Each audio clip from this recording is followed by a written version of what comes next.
Hi everyone, welcome to my channel. My name is Prerna and today I'm going to show you how to make red sauce pasta or Arrabbiata pasta. For this recipe, we need 1 cup pasta, pasta sauce, veggies of your choice, chopped garlic, salt, freshly ground pepper and oregano and some grated cheese. In a vessel, boil water, add a little bit of salt and then add your pasta. It will take around 5 to 7 minutes to cook.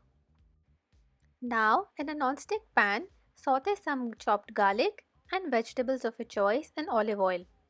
Then, add salt, freshly ground pepper, chili flakes, and Italian seasoning, or also called as oregano.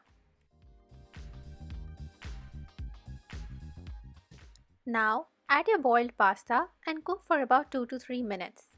Then, add your sauce and cook it again for about 5 minutes.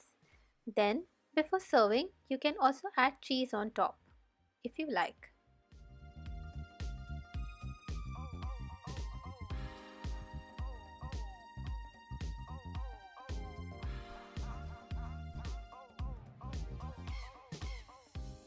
Thank you for watching. I hope you liked this video and please don't forget to like, share and subscribe.